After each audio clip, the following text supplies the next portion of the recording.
তো আপনার যদি চাকরি হয়ে যাওয়ার পরে যদি আপনার সাঁতার টেস্ট করতে গিয়ে আপনি যদি সাঁতার না পারেন তাহলে আপনাকে 2-1 বার সুযোগ দিবে। তারপরেও যদি আপনি না পারেন তাহলে কিন্তু বাদ দিয়ে দিবে। তাই মাঠে যাওয়ার আগেই আপনি যে কোনোভাবে হোক সাঁতারটাকে প্র্যাকটিস করে যাবেন।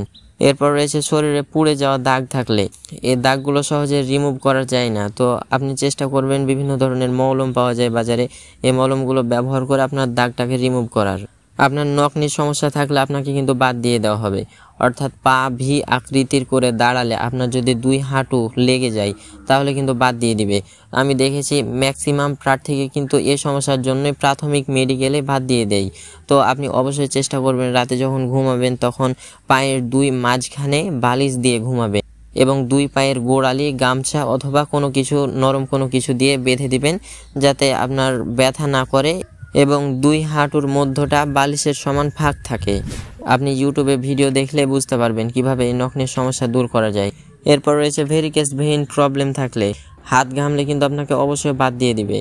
তাই আপনি নিয়মিত দিনে 3-4 বার 10-20 মিনিট করে পানিতে হাত ডুবিয়ে রাখতে পারেন।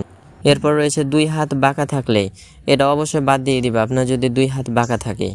এরপর রয়েছে মাথা ফাটা সহ যে কোনো প্রকার কাটা দাগ থাকলে, এটার জন্য আপনি ক্রিম ইউজ করতে পারেন। এরপর রয়েছে মাদক গ্রহণ করলে, আপনার চাকরি হয়ে যাওয়ার পর যখন ব্লাড টেস্ট, ইউরিন টেস্ট করবে তখন যদি আপনার রক্তে এই ধরনের মাদক দ্রব্য সেবনের কোনো লক্ষণ দেখতে পায় তাহলে আপনাকে অবশ্যই বাদ দিয়ে দিবে। এরপর রয়েছে পাইলসের সমস্যা থাকলে, আপনার চূড়ান্ত মেডিকেলে যখন পুরো বডি চেক করা হবে তখন এটা দেখা হবে আপনার পাইলসের সমস্যা আছে কিনা। এরপর রয়েছে লাস্ট 5 বছর অথবা 8 বছরের মধ্যে যদি আপনার অপারেশন হয়ে থাকে তাহলে কিন্তু একটা দাগ পড়ে যায় অপারেশনের, এই অপারেশনের দাগের জন্য বাদ দিয়ে দিবে। আর যদি আপনার অপারেশন করা 10-12 বছর হয়ে যায় তাহলে এক্ষেত্রে কোনো সমস্যা করবে না ইনশাল্লাহ। এরপর রয়েছে আপনার অন্ডকোষ ছোট অথবা বড় থাকলে অথবা অন্ডকোষ একটি থাকলে, এরপর রয়েছে অ্যালার্জি থাকলে, আঁচল থাকলে, লিখিত পরীক্ষায় ফেল করলে। তো আপনি অ্যালার্জি এবং আঁচলের জন্য হোমিওপ্যাথিক ওষুধ সেবন করতে পারেন। সেনাবাহিনীর লিখিত পরীক্ষা অনেকটাই সহজ হয়, তাই আপনি যদি যে কোনো সাজেশন একবার দেখে যান তাহলে ইনশাআল্লাহ আপনি এই পরীক্ষাতে পাস করবেন। এরপর রয়েছে গোপন অঙ্গজনিত সমস্যা, আপনার গোপন অঙ্গ বাঁকা থাকতে পারে অথবা গোপন অঙ্গে অতিরিক্ত পরিমাণে রক্ত জেগে থাকতে পারে, এসব সমস্যা থাকলে বাদ দিয়ে দিবে। এরপর রয়েছে চোখের পাতা ভার, চোখে ঘুম ঘুম ভাব এবং চোখে কম দেখা অথবা টেরা দেখা, এসব সমস্যা থাকলে কিন্তু বাদ দিয়ে দিবে।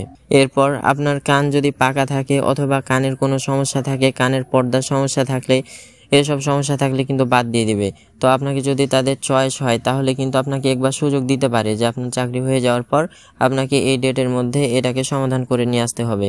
এছাড়াও আপনি যদি কানে কম শোনেন তাহলে আপনাকে বাদ দিয়ে দেওয়া হবে। এরপর রয়েছে কাঁধের সমস্যা, কাঁধের এক পাশ উঁচু অন্য পাশ নিচু, যদি এরকম কারো থাকে তাহলে অবশ্যই বাদ দিয়ে দিবে। এছাড়াও শরীরের যে কোনো অংশ যদি ভাঙা বা বাঁকা থাকে তাহলে আপনাকে বাদ দিয়ে দিবে। আপনার পায়ের গোড়ালি যদি স্বাভাবিক না হয়, উঁচু নিচু হয় অথবা আপনি হাঁটতে গেলে কাঁধ বেঁকে যায়, এসব সমস্যা হলে বাদ দিয়ে দিবে। আপনার পায়ের পাতা যদি ফ্ল্যাট অর্থাৎ যদি সম্পূর্ণ সমান থাকে তাহলে কিন্তু বাদ দিয়ে দিবে। এছাড়াও আপনার প্রস্রাবের জ্বালা পোড়া থাকলে, পাথরের সমস্যা থাকলে, ভার্জিনিটি নষ্ট হলে, আপনার ব্লাড এবং ইউরিন নিয়ে যেসব টেস্ট করা হবে সবগুলোতেই নেগেটিভ থাকতে হবে, যে কোনো একটিতে পজিটিভ আসলে কিন্তু বিপদ।